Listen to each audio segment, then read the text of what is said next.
didn't have the time to take things slow. Running round in stupid circles, and we didn't know where we could go. We were young, we were not afraid to cross the borders. Yeah, we were young and dumb. Whenever we feel down and out.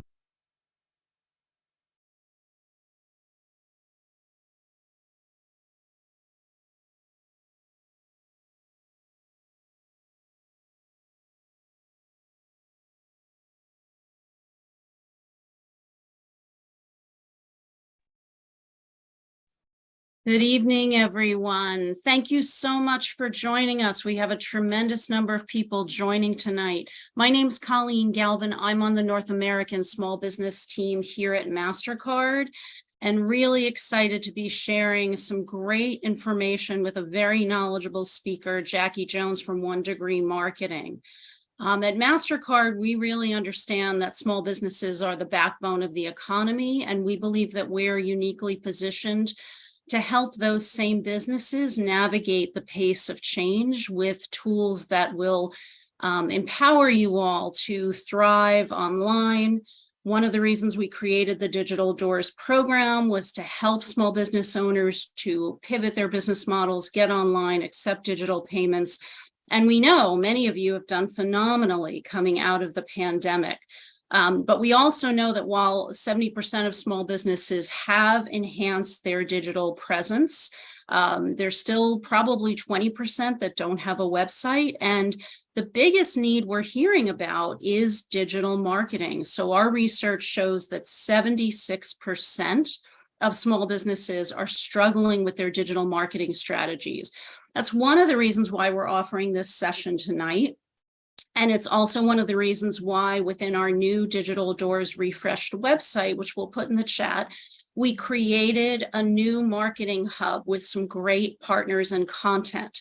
So whether you want to think about working with Hootsuite to manage your social media, Visit to optimize your e-commerce images, Yield Day to use machine language to maximize your social media, or Triple Whale to manage the analytics on your Shopify site, there's something there for everyone. We also have a free ad designer tool embedded in the site. Again, I'll put the link in the chat. And that can help you with templates to design ads. It has an AI headline generator, and you can download those ads. They're formatted for specific social media platforms. So look forward to feedback on that. Just some housekeeping. There is a chat function in your attendee hub. I see some of you are chatting there already. Thank you. We'd love to hear where you're from. We are going to take questions toward the end, probably at about 6:45. I don't know that we'll get to everyone's questions, but we will do our very best. And you're going to just have the pleasure of Jackie leading you through this session. So let me tell you a little bit about Jackie Jones from 1 Degree Marketing. We met in Birmingham, Alabama last year when we were helping small businesses there to get ready for the World Games. And Jackie is an amazing entrepreneur like yourselves. She has been there, done that. She's started her company about 10 years ago. She knows the ins and outs of all these different platforms, and I don't need to tell you how challenging it is to keep up with all of them. She's also a great mom, and she's a military veteran.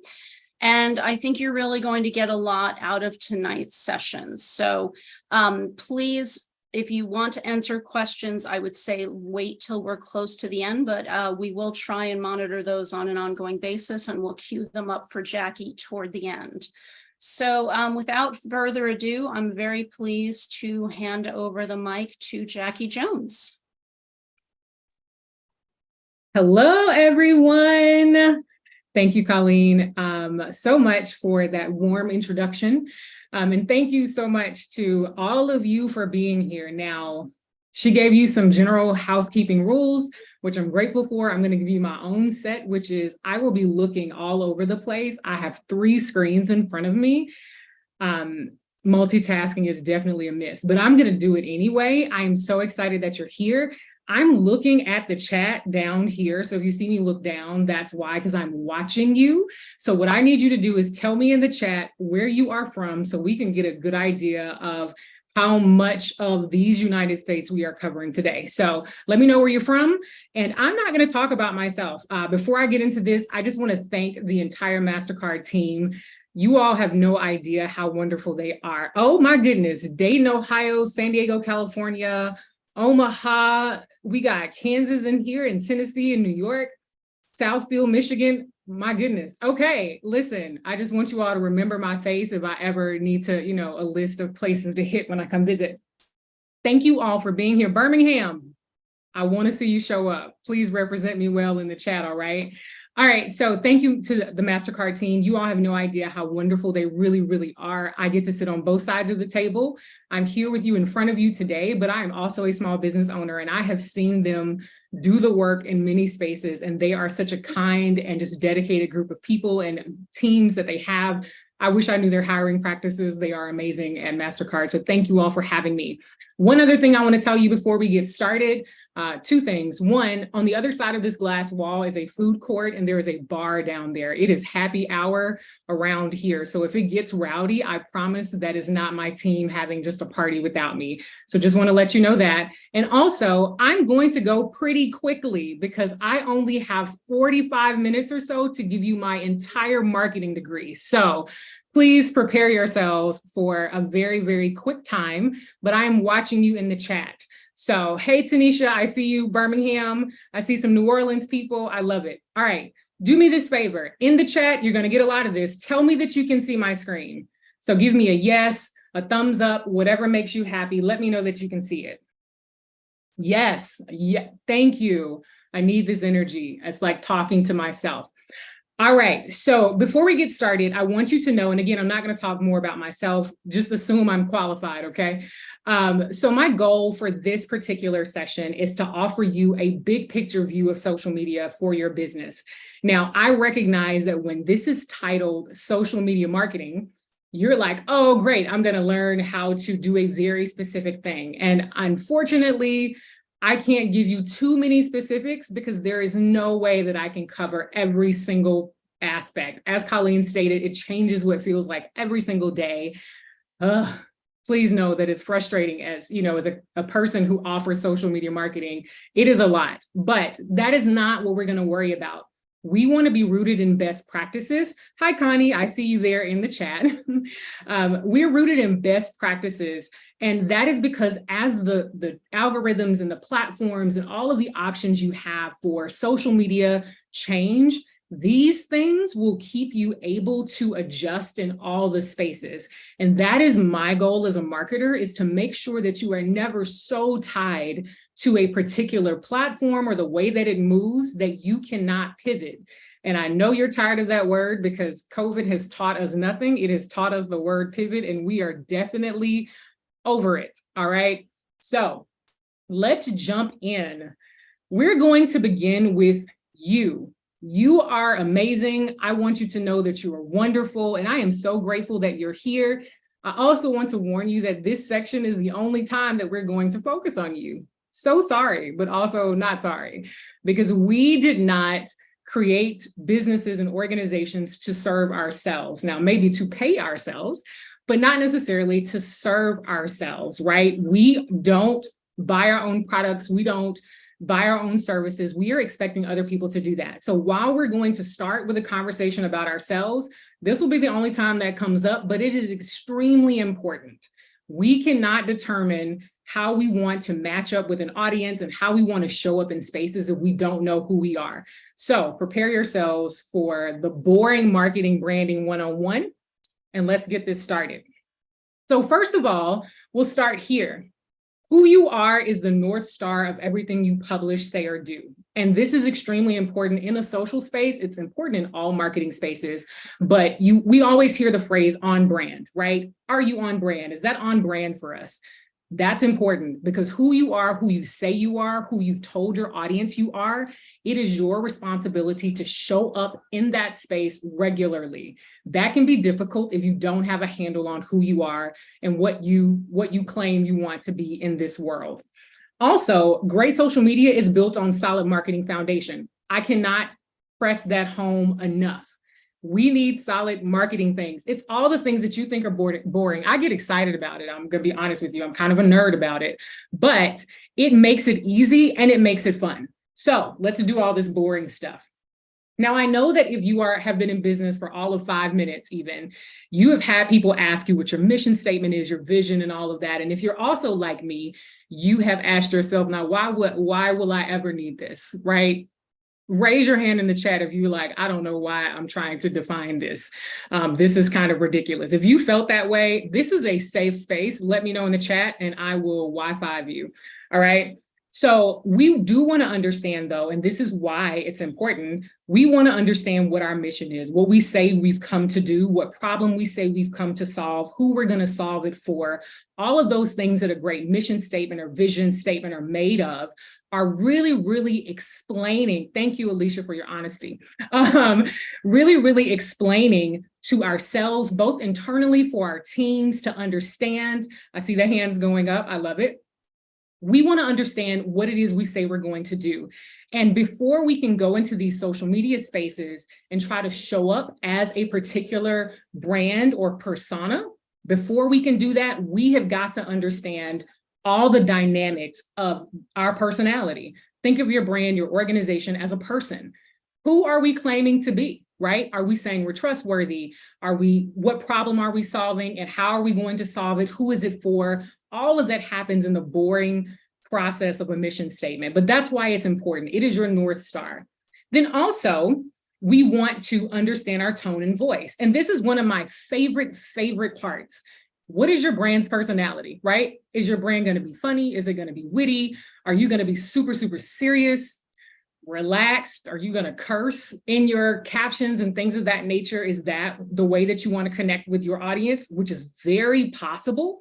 Or do we clap back? That's what the little emoji is for. So if you are a brand like a Wendy's or something like that, we've seen all the interesting brands that have no problem getting you together, right? They have no problem responding in a way that's hilarious, probably a little inappropriate, but we love it anyway.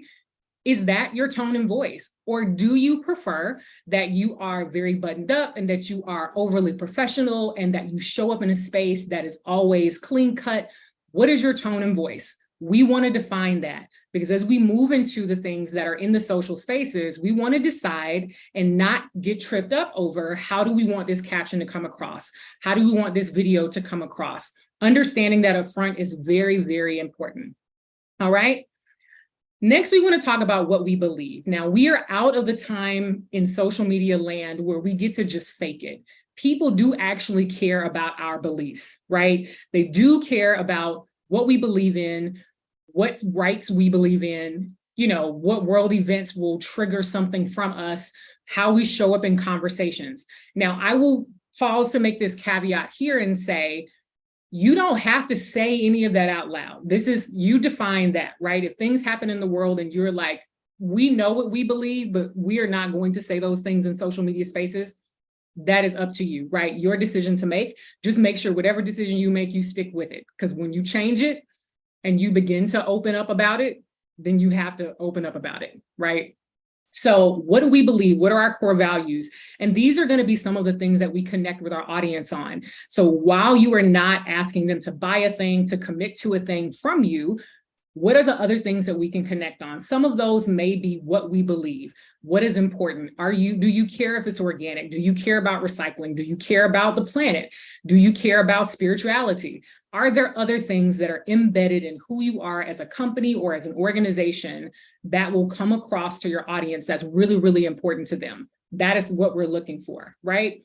And then this last one may seem obvious, but it's not always. You know what you do, but we don't always communicate that very well. So this last one is to say, how do we communicate what we offer, what problem we're solving, and how we make people's lives better?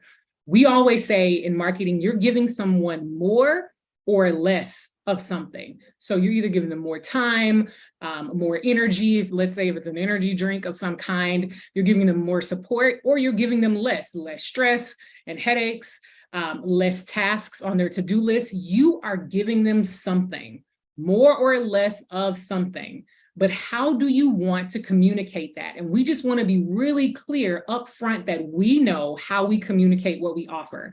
And again, while that seems very simple, you would be surprised how many people's websites I've been to, social media presences I've been to, where they never actually say the thing that they do. They talk kind of around it, they fluff it up with all the fancy, what they believe is great marketing, but they never actually just communicate in a clear way to their audience what they're offering and how they're supposed to get it, right? Make sure we are very clear on those foundations. Now, if you are looking at the screen saying, yeah, that's great, Jackie, it's wonderful. Now, how am I supposed to do that? It depends. Maybe you're already in motion. I assume most of you who are here have been in business for a little while, and a little while could be just a few months, and that's totally fine. But there are a few things you can do if you have already gotten started. One of the first things is you can audit your current tone and voice. Go back through the things that you've done. Even if you have, right now before you go that you haven't been very strategic, that's okay. Go back, pull examples from current communications, and pay attention to what has happened. Are there inconsistencies in the kinds of captions that you use? Do you find that sometimes you are kind of laid back and other times you're like super, super buttoned up? What are the inconsistencies there? But even further, how did your audience respond to the different types of tones that you've used or the different types of images that you've used? So use yourself as a case study. You don't necessarily just have to move forward with what you want it to be. You can absolutely go back and say to yourself, hey, this has gone well. They've responded very well to this particular thing or this particular way. Maybe we should do more of that. So start by auditing your current tone and voice, auditing other aspects that you're looking to kind of just perfect or really get better at, and then move on from there. Also, and we'll talk more about this middle circle here in just a little while, you want to identify your audience personas, right? And I'm sure you've also heard this before. Create avatars for your target audience. Understand your audience's preferred language. So let me pause on that. Yes, we want to decide who these people are, right? And again, we're going to deep dive into that very, very soon. But I want you to know that not only do we want to know who they are, how old they are, all that kind of fun stuff, but what language do they actually prefer? So while we are talking about you and we are talking about how you want to show up in tone, and if you clap back and if you curse and all that, does your audience speak like that? You want your brand and your business and your organization to be like best friends with your audience. You want them to be very comfortable. So you want to understand the audience language as well. So when you look through your comments or you look at other spaces where you know people in your audience show up, if there are relatable brands, how do they speak? Now, I'm not saying you have to adopt those things. Let me make that disclaimer now, but we do want to understand it. We do want to know what we're dealing with, okay? Then I want you to decide what position you want to take. Now, if you have defined who you are, how you are, what you offer, you also want to decide when my brand speaks in media, we take whatever type of tone. When we speak on social media, we take whatever type of tone, right? So we're confident, and this is just an example. We are confident, we make statements, and do not sound unsure, right? We don't get on social media and go, so what do you all think about this? We get on there and we say what it is because we want to be an authority in this space. We want to be seen as an expert or a resource. So deciding how you want to show up in those different spaces in advance can be very helpful. Also, it may be different in different spaces, right? Maybe on social media, you prefer to be more relaxed. We use emojis and we like to be very tongue-in-cheek. We're empathetic, but we're still confident even though we're being relatable.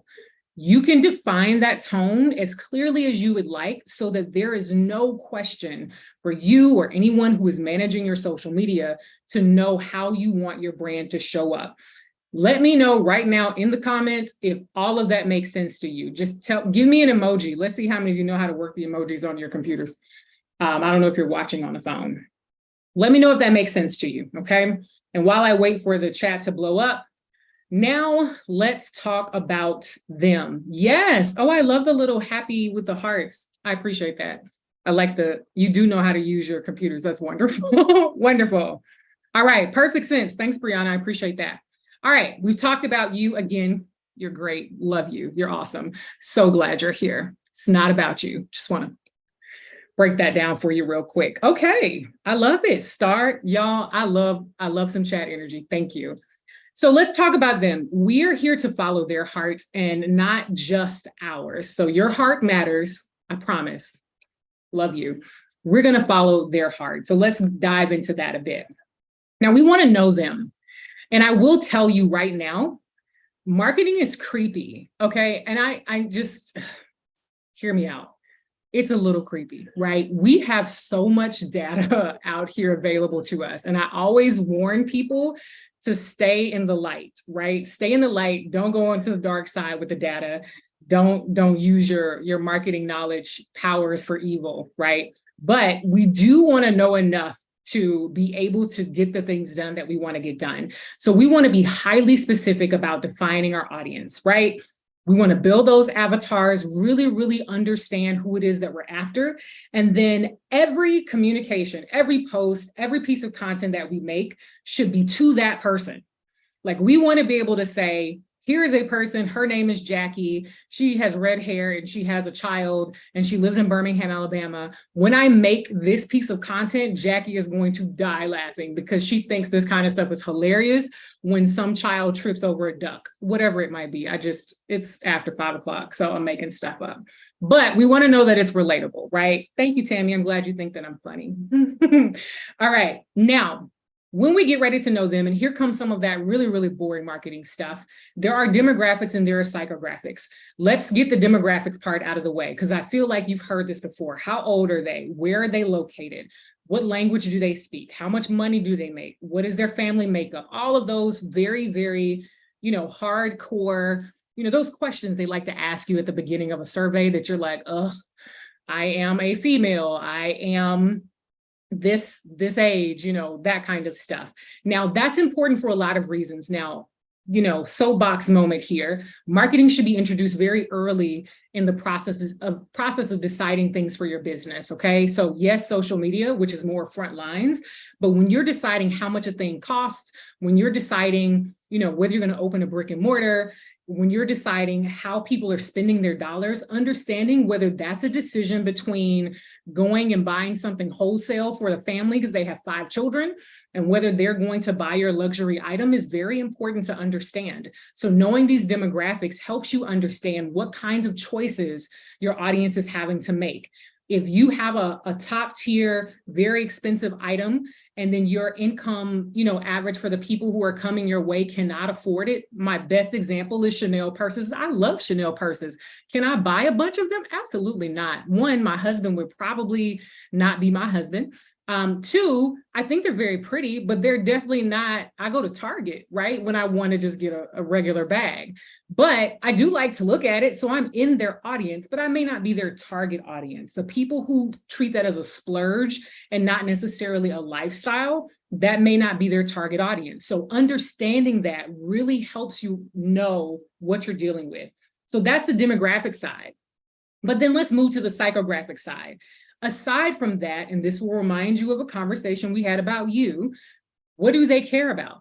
What are their interests? What stage of life are they in, right? My light goes off automatically. So if you see me waving my hands in the air like I just don't care, that's because we're trying to reserve power around here, all right? So what do they care about? What are their interests, their beliefs?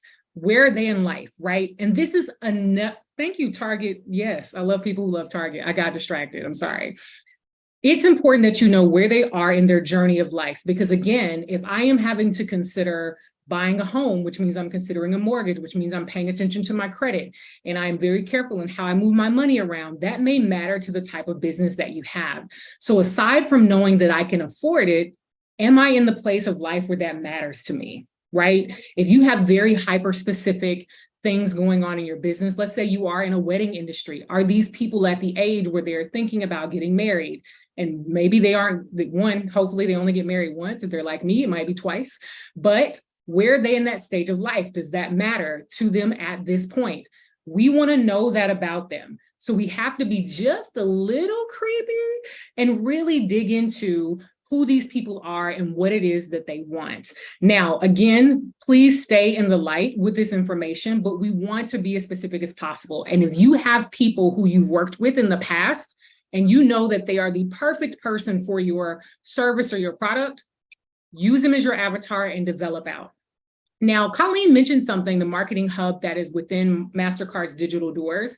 And as we talk about what is important to our audience, and as we think about the different ways that we look at things, one of those resources that's in there is a visual brand performance platform that's really, really good about helping you test out imagery for your audience. Of course, you need to know who it is that you're testing it for. You want to have an understanding about your audience, but it's important that you know that you can go in here, you can use AI to help you understand what your audience might respond to and what kinds of people that these images and these types of things attract. So I want to just make sure you know that that resource is there, and there is a great discount, and we love that, don't we? I know I do. I don't know about you, but I love a good discount. All right, back to knowing them. Now, in a social media space, right, we need to know a little more. So you have to put your ear to the street. It was called Visit. I see your question, Juliet. And when you get into Marketing Hub, you'll see everything is right there, right up front. You shouldn't have any problem finding it. And I know Colleen is in the chat and she can drop that in there for you. But let's talk about some ways you can do some social listening, hashtags and searches. Now, hashtags, I have a kind of love-hate relationship with them right now, and that's okay. That's my own personal problem. I will not use this as a therapy session, but it is important that you know what else is going on under that hashtag. So while we often think, let me just put this hashtag social media marketing, hashtag marketing tips, hashtag MasterCard for life, whatever it is, I might decide to put in my hashtags, maybe my personal preference. But when someone is actually using those hashtags, what other information is showing up there? Maybe what you think is a really cool and unique hashtag, or what might be really obvious, is not as obvious as you think. Maybe there is some other campaign that is strong and has thousands of people that use that hashtag that you had no clue about. You need to go and search it and look at it and scroll through it and decide for yourself, is this the kind of space that I want my content to show up in? Or what is showing up here? Because that becomes a part of your competition, right? If people are following a certain hashtag or keeping up with it, these are the things that you are beside. So you want to know where it falls in the feed, and is your stuff look comparable to other things? Like, that's a really good way to understand what your audience is seeing. Also, pay attention to your competition, right? Now, check this out. I hear a lot of people say the words, and it always hurts my heart. I'm not looking around at other people. I don't care what they're doing. You should, because you know who does know what else is going on? Your audience does. They shop around, no matter what you offer, from retail products all the way to medical care. People look around. So if they know, you should know. What does your audience say about your competition? Are there brands or other offerings that they absolutely love? You need to be aware of those things. Why do they love them, or why don't they love them? What do they do well? These are things that are great for you to know and understand. It helps you understand your position in the space. And as we said in the last section, knowing what part you want to play in that conversation is really, really important. But you cannot know that if you don't know who's out there. So please don't fall into that trap. Also, gather and try. If you see that there are hashtags that are doing very well in the industry or space that you're in, if you see that there are things that, show up in your industry, yes, they're competition, but they're pretty standard for your industry. You see them a lot. Cool. All right. Let's take some of those elements and try them out and make them our own. We're not stealing content. We're just going to make sure that we're keeping an industry standard. So let me make sure I say that very clearly. We do not steal content. We do not copy content. We may be inspired. I'm such a marketer. We may be inspired by the content, but we do not steal content. All right. Just want to say that out loud. Don't want any problems out there. Now, also in the knowing of them, we do want to figure out where they hang out, right? So I remember in one of these videos I put on LinkedIn, I was talking about how I was not going to be very platform specific. I can't, it's just not enough time, right? As a matter of fact, I hope that the team is going to tell me when I have like 5 minutes. I need to know that. So where do they hang out, right? platform information is everywhere. This is a Google search. I did not waste slide space trying to explain to you who is on Facebook, who is on LinkedIn, who is on TikTok. If you Google search Facebook demographics, one, it's going to just pop up. There's going to be a million people who have regurgitated that information for you. And what we want to see is if these people that we defined in these avatars with the demographics, do they match up with this platform? If they don't, why are you there? Ask yourself. That may be your favorite platform, but why are you there? If they don't match up, if they don't overlap, you're in the wrong place. We want to be where our audience is because we are following their heart and not just ours. I love Instagram. That's where you basically can find me all the time, whether I'm actually talking out loud or not. I'm probably in stories doing something ridiculous, but that's what I like to do. As far as my audience is concerned, Instagram is not it, not for 1 degree marketing, maybe for other aspects of our brand, but otherwise I need to be on LinkedIn, which I don't really do that much either. So don't be like me, be better than me. But also, you know where they are. You just don't like it. For those of you who are out there right now who know that you need to be on a platform that you just don't personally like, stop doing that. This is your sign to just cut it out, okay? You know where they are. Stop that. Really simple, not gonna overcomplicate it.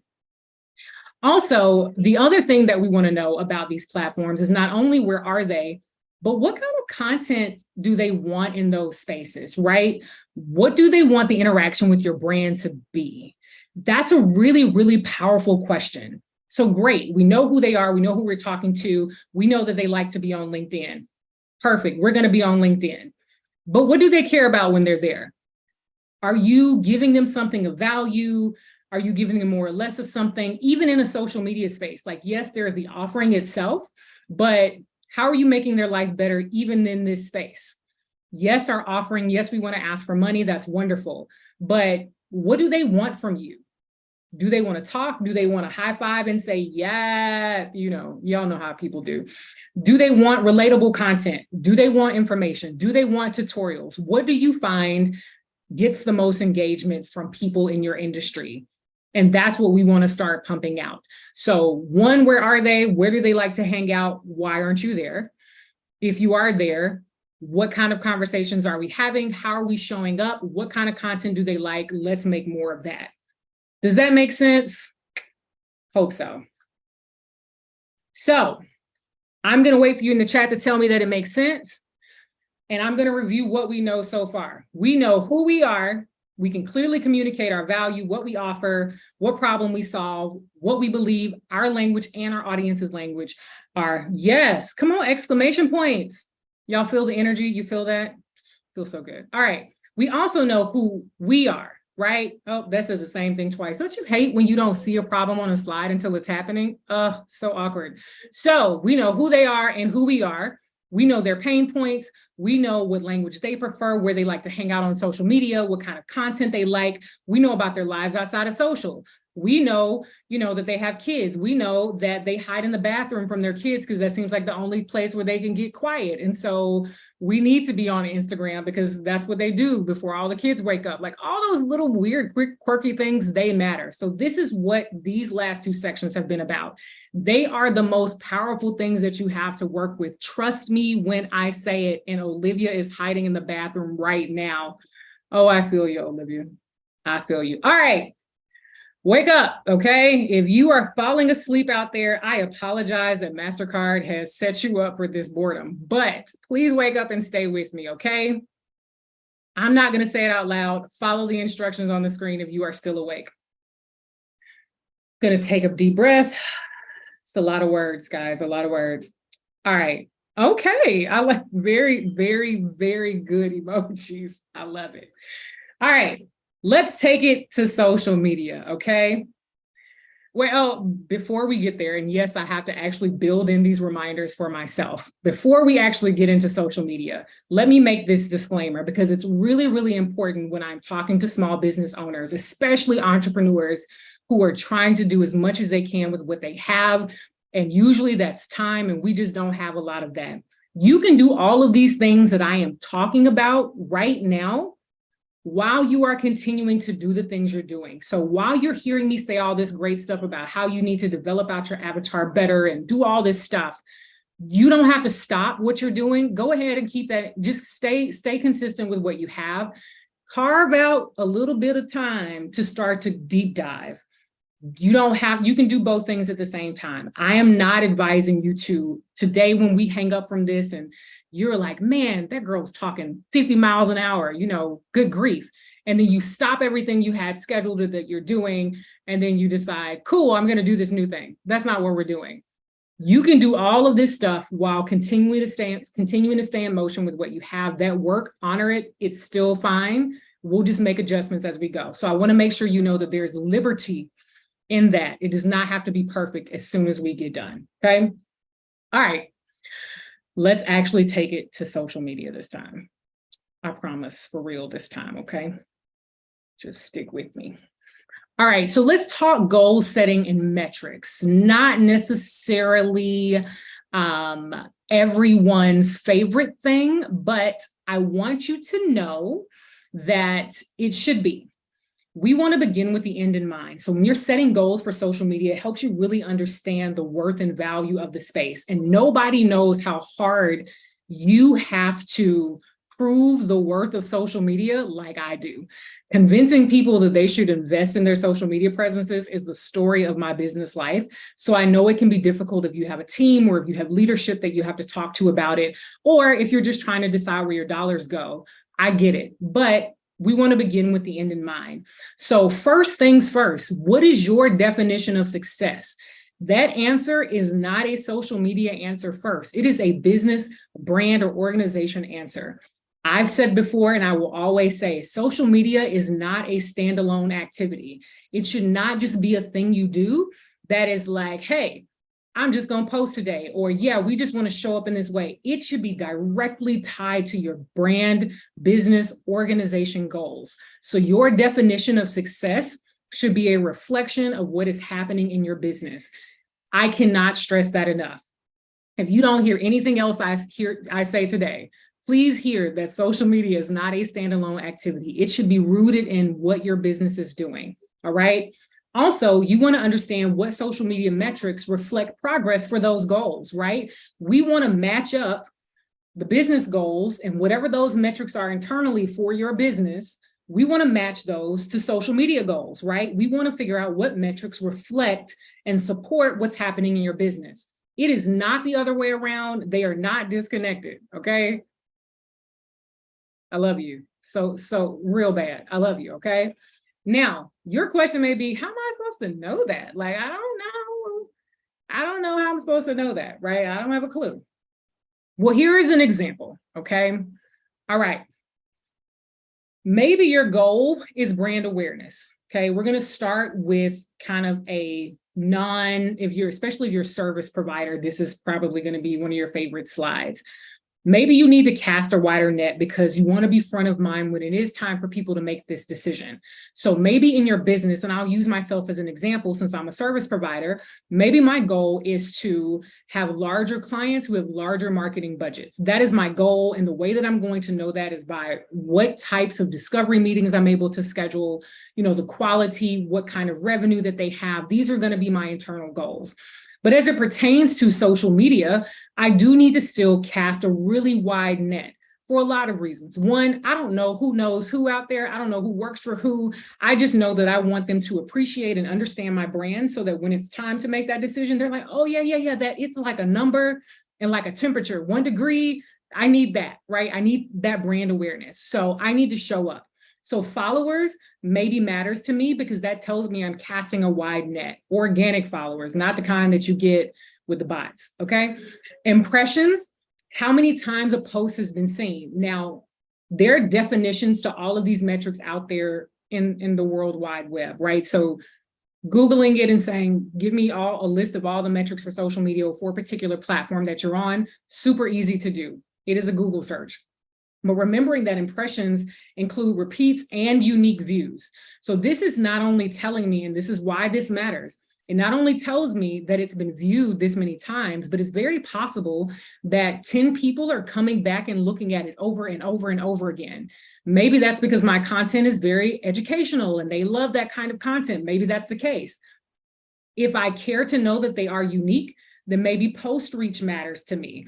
Maybe I need to make sure that I know how many unique set of eyes got their eyes on it. This tells me that it's not 1,000 people, it is 25 people who just like to come back and look at it over and over again. That defining difference makes a difference in whether I'm actually getting brand awareness or if I'm getting repeat people, right? That makes sense? Okay. Now, website traffic may also matter, and that's important as well. Maybe in the pipeline of all of this, I want to know that not only am I casting this really great wide net, but that people are going further than social media and I'm pulling them back to my website because I need them to follow that path in order to commit to scheduling some time, downloading something, or whatever the next step in my little funnel or my path for my audience is. So that's how I would match my business goals to my social media goals or to establish them. So maybe I'm looking for an increase in followers. I want an increase in post reach. I want to understand the impressions, even though I may not set a hard goal for those impressions, or maybe I set an impressions goal for the content that is a resource that's giving tips and tricks and things of that nature. All of that may be how I set up the metrics side by side. So that can be a little complicated. I hope it makes sense, but let's take a more tangible approach and say conversions, right? So this can be revenue or non-revenue. I always feel like it's easier when it's like I'm getting people to buy something and they go buy it. So we're going to focus on something more non-revenue, right? So maybe link clicks matter to me. So if my goal is to have people come to a site, if my goal is to have people come and sign up for an email newsletter because I need them to be more personal with me for me to make my ask or make my sell, that's the natural journey of my audience, then link clicks may matter. It shows me if they're actually interested in going to the next step. Maybe I need to track that number. When I put up this post, how many people are actually clicking on this link? If I have a newsletter, I'm asking people to sign up. How many people are actually going to it from these posts? When I say, hey, sign up for our email list. If I have a form within that platform, which happens on multiple, Facebook, LinkedIn, give you the opportunity to have people fill out a form and then be able to respond to you, right? So are there forms that we want people to fill out to come back to us? Maybe that's a metric that you need to track. And any call to action, right? If you're asking them to do a thing, there is a metric out there for you, okay? That is really, really important. Now, I want to know that that makes sense to you. I'm sure there are questions. There are always questions as it pertains to that, but we want to have a general understanding of it. Now, we got to make the metrics make sense, okay? So now that we know that the metrics match up with your goals, now what do we do with that? We want to add numbers, right? And that's part of what I was just saying. Deepen your definition of success. Our business goals are this. Here are the metrics internally for us. They probably have numbers to them, right? Then also, what number represents the goal that I've achieved it? Great. I've got my number set. I want this much increase in followers, this much increase in reach, this much increase in link clicks or conversions in whatever way. Then you want to add the dates to it, right? Here are the steps we're taking to give us something that's repeatable. And what time frame are you going to reach said numbers? We need a time frame, because if you say we're going to increase our followers by 25%, that is wonderful for you. Now you have from now until forever to make it happen. Not acceptable. What time frame are you going to do it? Let us know, put it down somewhere, right? Make it clear.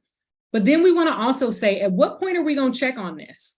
So if we say in 6 months, we want to double our followers, which is aggressive, and I love that for you, but also be prepared to go hard. Are we going to check this 2 months in, 3 months in, right? Are we going to do that? And if so, is that enough time for us to change what we're doing? Or we're like, no, we're sticking this thing out. There are no changes because the time frame is too tight. You need to know that going in. So not only do we want to, let's back up here in our steps, business goals, in the metrics that we measure that for internally, what social media actions can support that, and what metrics reflect success in those spaces. What are the numbers? How much time do we have to do it, and when are we going to check in? Right? Sounds simple. It never really is, but I do a great job of making it sound simple. Also, pro tip, tell somebody. If you're the only person who knows and you wrote it in that one little notebook that you dream in, I'm talking about myself, by the way, and nobody knows that but you, your team doesn't know, your business friends don't know, the mastermind that you join and that you pay for don't know, then we are not allowing people to say, hey, how is it going? Or, hey, here's an issue. You know, I see that you're not really moving. Is there something I can do to support you? There's so many things that could happen when you share this out loud. Okay. Now, first, before I tell you about one of these other marketing resources that are in the hub, I want you to hit the chat for me because I just said a whole lot and I want to know that you still love me and that we're still friends. Wi-Fi, let me know in the chat. While you light the chat up with love and happiness, there are some other resources that are in the Let Your Light Shine. I love this. Oh, thank you. Y'all are wonderful. Man, I'm going to have to screenshot some of this. And when I'm having a bad day, I'm going to just replay all of this. Wi-Fi, Tammy, thank you. Now, Triple Whale is one of the marketing resources that you have in the MasterCard Digital Doors Marketing Hub as a resource. And Triple Whale is what you would use if you have a Shopify store. So it is very specific to Shopify, but it is great for analytics. So while we're talking about the numbers and the data and all that kind of wonderful stuff, it's going to give you an opportunity to have an easy to use dashboard that gives you real-time insights that you need to grow your brand. So if you have a Shopify store, this is a great thing to help you create a dashboard that helps you better run your business. Thank you, Olivia. I love that specific comment from you. I'm telling y'all, man, MasterCard team, I really hope that y'all can just run me a replay of the chat. They are really helping my life right now. Also, in the marketing resource hub that you have there in MasterCard's Digital Doors is another resource called Yield Day. And Yield Day also is using some real-time data to help you make better decisions about your platforms, about what you're doing. So please make sure you go through and check those things out. These partners are so important because they are offering something to us small business owners for a lower cost. And we love that, right? Again, I love to save money.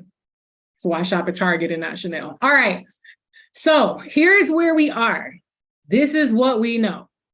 We know who we are, and clearly the copy and paste was strong here. We know who they are, and we know our goals, right? And we're talking through this presentation, through the journey. We know what we're trying to get out of the content that we create and publish. That is the goal. We know what the numbers are. We know what the metrics are. We know why it matters to our business. This is where we want to have arrived in all of this, okay? Here we go. Yes. It took all of this just to start creating social media content. Welcome to my world, mind blown, right? So knowing these foundations, and this is really important that I share with you, it is the secret sauce. I have a few little ingredients to the secret sauce, but this is one of the strongest ones. When you know all of the things before what's forward here in this presentation, when you know everything that's behind us, all the rest of this is so much easier.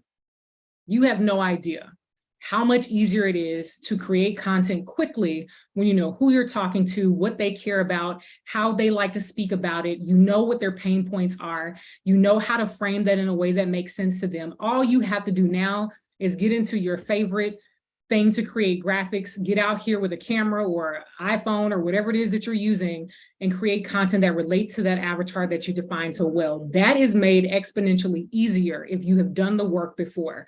So please take time, do all that boring marketing stuff that I had to pay the University of Alabama for. I just gave it to you for free 99. So you go do that and it'll be a lot easier, all right? Planning content, we're gonna start with the plan. Planning content helps you create cohesive and intentional content that attracts and keeps the right audience in a way that reaches your goal. The paralysis around all of this stuff, yes, Colleen, I can. The paralysis around all of this stuff is around planning. So we're going to speed up so I can make sure we get everything in. So here are some of the things that help you with the planning of it. Build a repeatable process, okay? Time frame. What length of time is this for? Is it quarterly? Is it monthly? It is not shorter than monthly. Please, let me just go ahead and tell you, don't even test that out, okay? Just monthly or better. How often are you trying to post? Now, if your question to me that you dropped in the Q&A is, Jackie, how often should I post on LinkedIn? I'm gonna go ahead and answer that now. So if that's up there in the Q&A, I'm gonna go ahead and kill that answer right now. As often as you can maintain. That is the answer. Algorithms favor consistency. Quantity is great, but if it is unrealistic for you to maintain some super high number of posts, that is not the number for you. What I need you to do is show up well and consistently. If that is 1 post a week for you right now, then it's 1 post a week. When you master that 1, then it can be 2. When you master that 2, it can be 3. That is your answer. Yes, there are best practices and suggestions that I can make to you, but if you can't do them, then that does not serve either one of us. So what time frame are we planning for? How often are we trying to plan? Then, and I'm giving you what my team does here at 1 Degree for clients. People actually pay us money for this. Can you believe it? I can, it's great. What we want to do is go through and think about what I like to call dropping your anchors. What are the things that are happening in your business? Team member happenings, anniversaries, sales, launches, things that have a date on them already that you know you're going to say. All holidays, all that kind of stuff, that stuff doesn't change. Drop those things on your calendar. It may be 25% full at this point. Also, are there any cyclical things in your industry that you can put on your calendar? If you sell ribbon and it is time for Christmas and you know that it's about to turn up because everybody needs ribbon and they're trying to be really cutesy and they want to make all their presents look amazing, then it's time for you to do something great, right? Okay, cool. So what are those things that help you kind of pull out really easy, obvious content? Also, thinking about your avatar, what's happening in their lives? If it's back to school time, but you sell things that are related to vacations, that might not be the time for you, right? So what else is going on in their lives? What's on their mind during this time frame that you're planning for? And how can you help them, support them, meet them where they are, right? Then tie it together. What conversation can you have over this time frame that makes sense? Can you use a holiday to trigger some content or a conversation with your audience? Then also, how does it actually support your goals? Does it push sales? Does it get the new followers? What theme can move the metrics for you? Because again, we've set goals, and even though it may not be the ideal time for us, there may be a way for us to still move things along, right? Also, what calls to action support those things? So do you need to tell them to always be telling them to do something if you can? It's like a training. Comment, like, and share are also calls to action. It does not just have to be buy from me, sign up for it, give me your time and money. It does not just have to be that. Follow, like, join, pay. What are you asking them for to support all of that? Okay, almost done. I promise. All right, give me like 3 minutes. I ran out of icons, y'all, so this Santa Claus just made it in the end. Sorry about that. All right, now in a perfect world, this is what we do now with the plan, okay? In a perfect world, what does this dream content look like? This is before we have made anything, okay? We haven't made anything yet, but what does it look like if it were in a perfect world? Then we wanna make a list of what that content would be and what we would need to make it happen. That's right, you get it, Kalia. Make a list, check it twice, Santa Claus. See, I knew that icon was next level. All right, then bring it back to reality, right? If your ideal perfect world and that list that you have is super, super long, you don't have 50,000 cameras and you don't have a drone and you don't have a big tank of water, because what you really want is for somebody to dive in like the Little Mermaid. If you can't do that, okay, let's bring it back to reality and let's make it the thing that we need it to be, okay? Lay it out, understand what it is that you need. Then we want to be honest about how we're going to actually get it done. Using the big rock method to create your content is really important. If you want to dump all of the ideas, all the information, all the things, all create the videos, all of this kind of stuff, and then slice off what it is that you're going to use, that is a great way to do it. Dump all the stuff. Don't worry about how it's going to get on social. Once you have it all created, then come back and decide this is an Instagram post. This is a LinkedIn post. This will make a great video. This will make a great series. This will make a great blog post. Dump it first. Trust me, it helps the paralysis. Also, figuring out, do you need help, right? Do you need help with this? Is there anyone that you can call on, hire, barter, whatever you need to do out here in these small business streets? Then put it on your calendar, make a date with it so we know it's real. You can have all the dreams in the world, but until you say when it's going to happen and actually do it, all of this stuff is just theory. All right, really quickly, Scheduling and management. You've done all the work. You know what you want to do. You created content. Nobody out here wants to have to post it manually. So scheduling helps you eliminate that paralysis. Facebook and Instagram and LinkedIn now have native scheduling tools, which means you can go in there, create your post, and then set the day and time in the future that is going to go up, right? So if you are worried about cost or something like that, that is an option for you. But I want you to know that in the MasterCard Digital Doors Marketing Hub, Hootsuite is a great scheduling tool. And because they are partners, they have a little something for you. So if you are looking for a scheduling platform, you can use Hootsuite and give that a try. I do want to also make sure I remind you, if you're going to try out different platforms and they have a free, time frame for you to try it out for free, like there's a word there I'm trying to remember. When you get to do it for free for a little while. Y'all know what I'm talking about. I don't know, I'm having a blank moment. Maybe I should. Free trial? Trial. Come on, Colleen. Thank you for the assist. All right. No problem. Thank you in the chat. Y'all help me out here. It's been a lot. So if you have a trial for something, be prepared to use the trial. Do not just sign up for it because it's free. Stop that. Stop doing that. That's a waste of time. Do all the stuff we talked about. And when it's time to use that trial, get in there and actually use it to understand if when you start to spend money on it, it is worth your money. Do not waste your free trials. Okay. Don't do that. Now, promise I'm almost done. Now, after you have created it, planned it, scheduled it, you do have to interact with people. You have to manage it. Like, comments, reply back to people, answer their questions. Follow them back. If they always show up on your stuff, go follow them. How excited would they be if you went and talked on their stuff too? Be social. It's social media, so they say.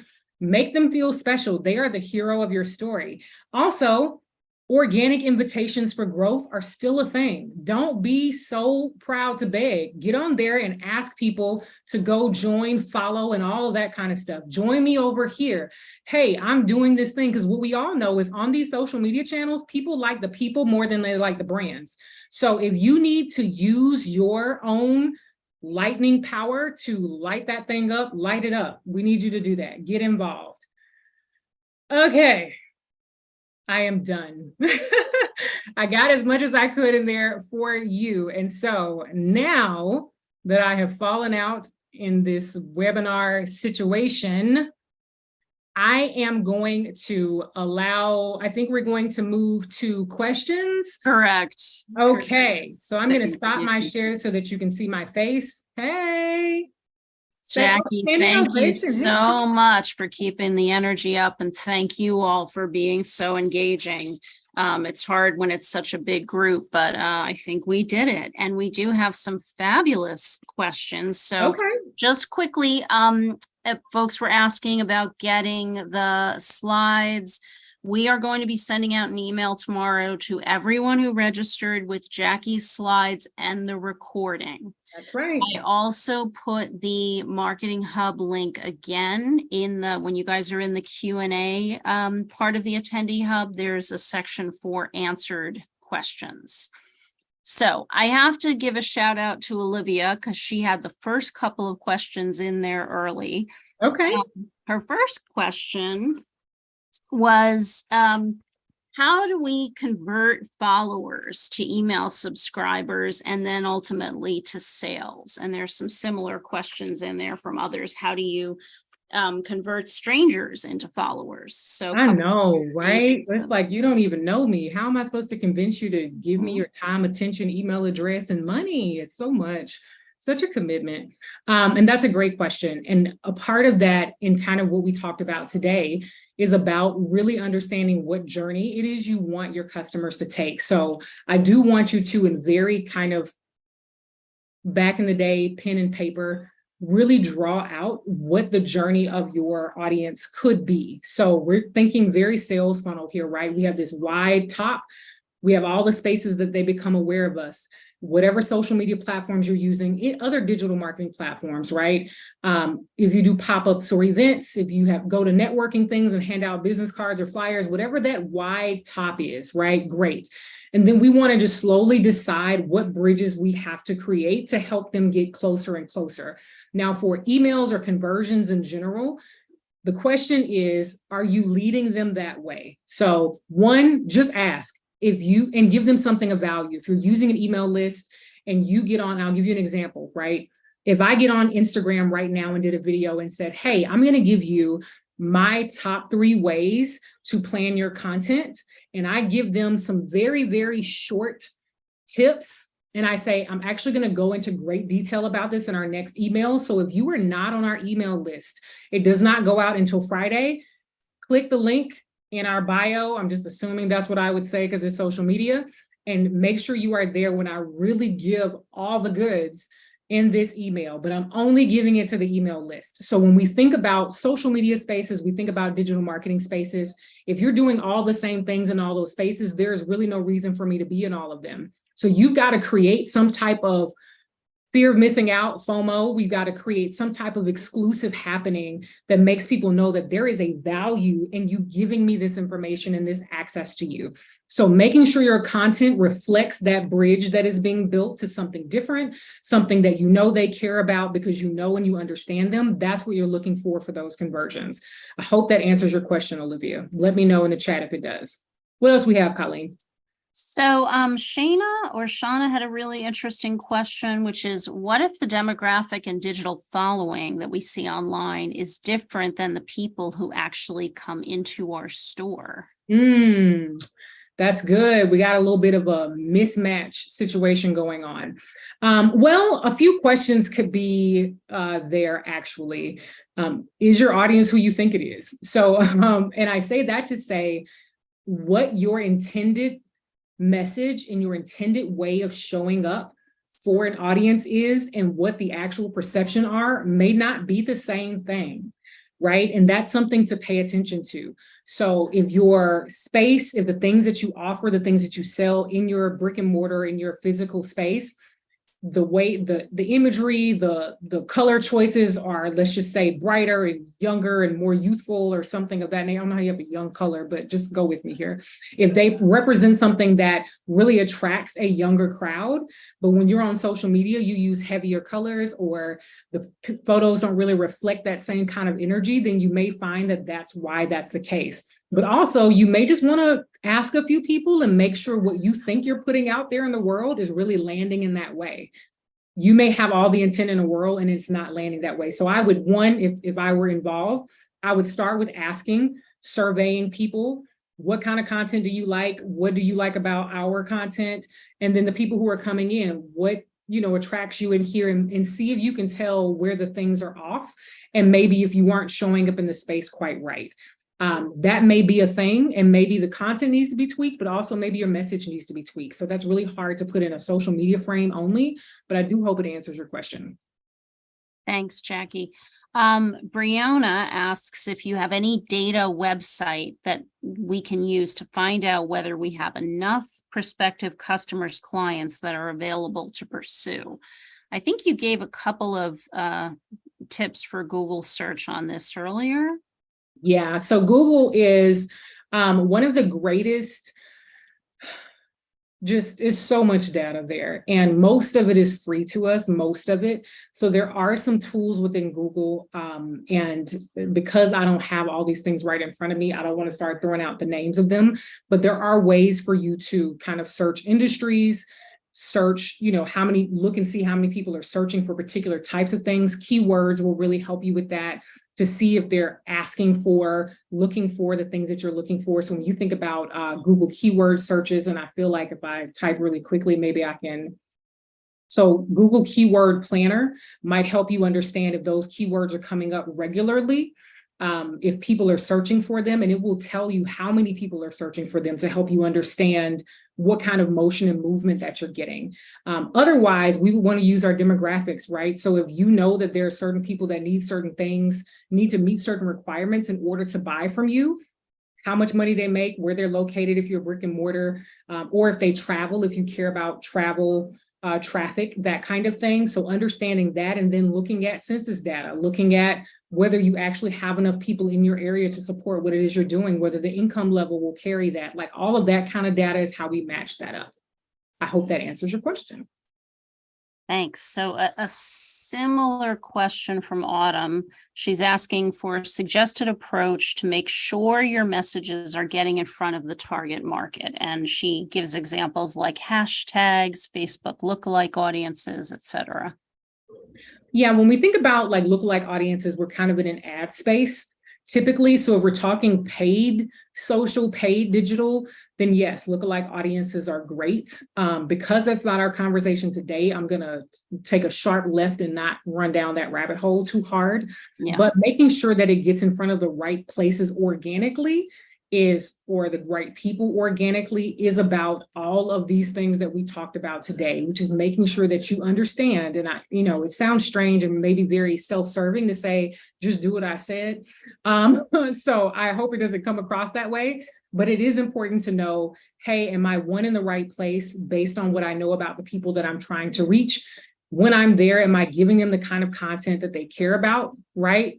Mm-hmm. And am I doing that consistently and in a quality way? That's really all you can do. And it's important to really hang your hat on it, because as algorithms, as platforms, as the behaviors and things of that nature change, that organic connection will not change, right? It does not matter what the platforms do. If you know that they care about this kind of content, that it's important to them and the reasons it's important, and you can speak that language, you can survive the test of time. But are you showing up like that in the first place is the very first thing I'd ask. Then when you get into a paid space, you take all that great content that you know is resonating with your audience organically, and then you start putting money behind it.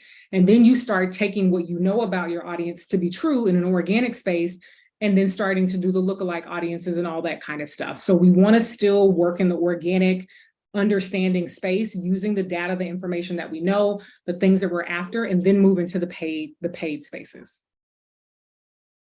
Great. We have an anonymous question from someone who I believe is a photographer. I know the presentation wasn't industry specific, Jackie, but this person is asking about building their brand. Any tips for someone who is promoting their photography online?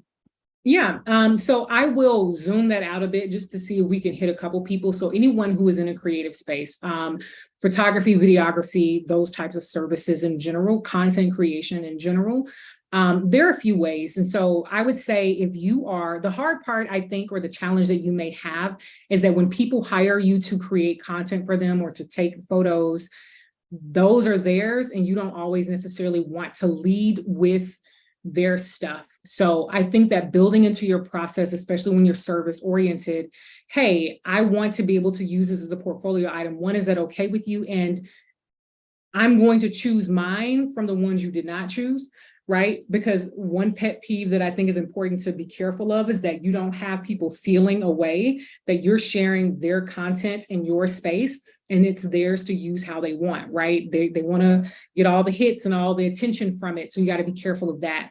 But when you're in a service like that, even content creation, you also may want to lead with what makes you different. How do you make the experience different? What goes into you setting up for? What kind of equipment do you use? Help me understand the value, right? Why are you charging me $50 million to take photos?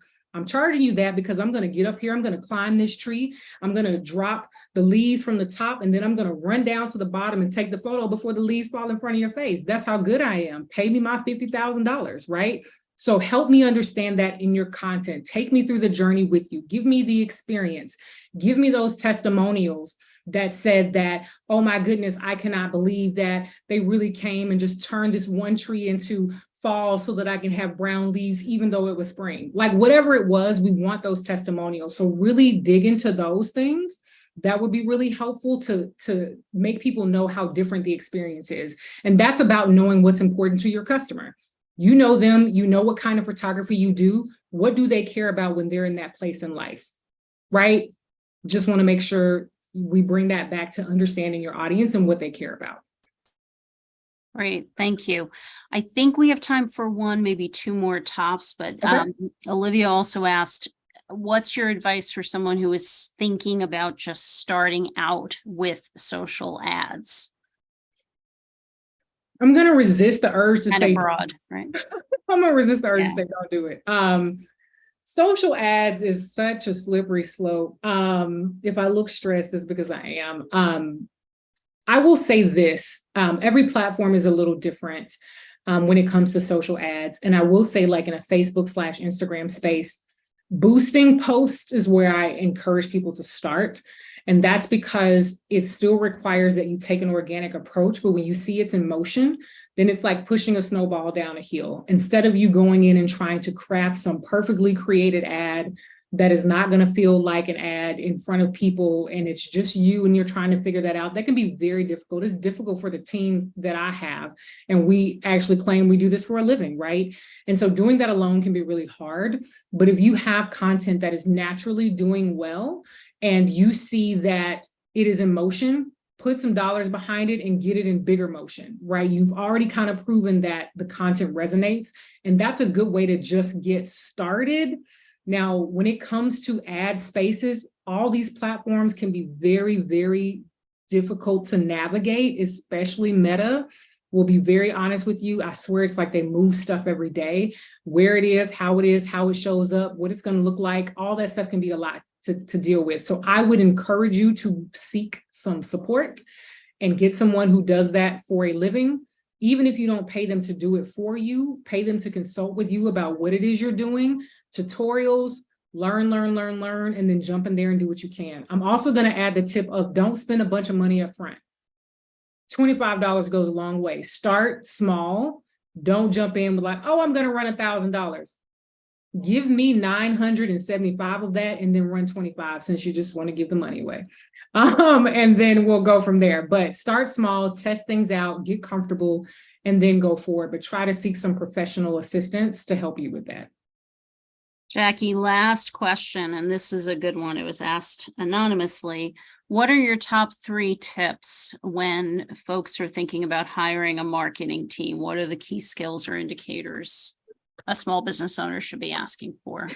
Thank you so much for asking that question, because it's a great one, because at some point you are going to have more money than time and you're going to need somebody else to do it. And whether you're hiring somebody internally or externally, all of these things will really, really matter. So top 3 things I would say are to, one, very, very important, because social media is almost, or marketing in general is intimate almost to your business and to your brand. And it's really important. It has to be collaborative. It has to be a partnership.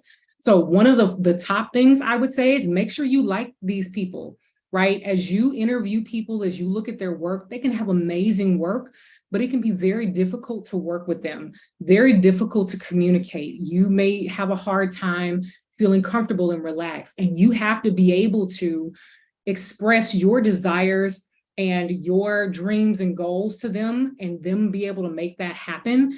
You want to feel really comfortable. So yes, it's important that they're capable, but I do want you to work with people that you feel like you can bring some vulnerable moments to. If you need to say, hey, we need $50, $100, $1,000, $1 million additional in revenue, we really need the marketing to support that.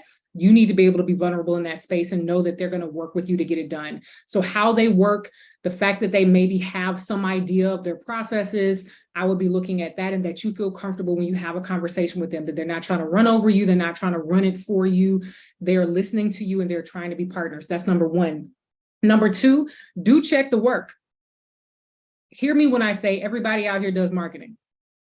Ask me how I know, right? Everybody does marketing. So check their work, ask them for examples, go and look at the things. And if they say they've done it for a time frame, go and look. And if you have questions, ask the questions, right? Ask them, that's okay. Also, don't be afraid to say, hey, we would like to test out working with you. We have a short campaign that we want to do. And if you would give us what your ideas are, we're willing to pay you this much money to show us how you would handle this, whether we use it or not. We will pay you for your time. That will give you an idea as well. So don't be afraid to do something like that and say, hey, can you make 6 posts for us just based on what you see? We're willing to pay you $100 per post, $500 per post, whatever, that relationship looks like. And don't be afraid to do that. So ask for the work, look at it, ask them to create work, pay them for their time to get an idea. The last thing I would say is to make sure it's in your budget, right? It is great. And I will say, as a service provider, there are levels to marketing work, and you may want to go out here and hire somebody who charges $50,000 a month. If that is out of your budget, that is fine. It's okay, right? Find people that can work with, not that are going to give you less quality work for your budget, but are going to meet you where you are with the budget that you have and give you the quality work that you're after. Somewhere there is a company that can do that for you. Find them. Do not settle for, oh yeah, we usually charge $50,000 a month, but all you have is 5. So we'll just scale back how great our work is. That's not what we're after. So somebody you can work with, somebody who has proven that they can do the work or can show you that they can do the work, and then somebody who is going to fall in a budget that you can maintain and be willing to make that investment.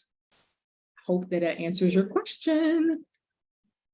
That's fantastic. Hey.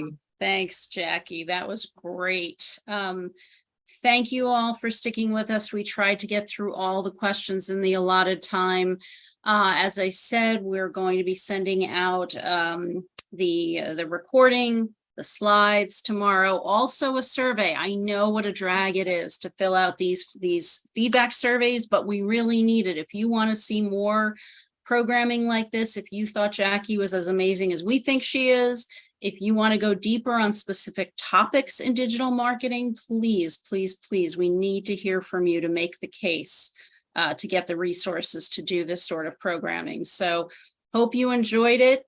Please check out the Digital Doors website as well as the Marketing Hub. And if you have any questions, you can email us at digitaldoors@mastercard.com.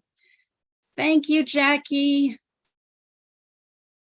Thank you, everyone. I appreciate your time, attention so much. Thank you, MasterCard, and to all of the people who are here supporting us. I really appreciate you all so much. Come find me on LinkedIn.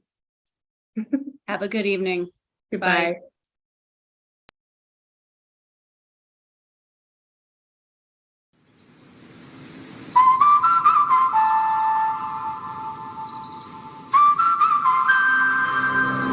Many, many years ago, we didn't have the time to take things slow.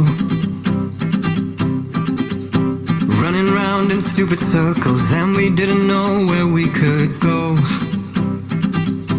We were young, we were not afraid to cross the borders. Yeah, we were young, young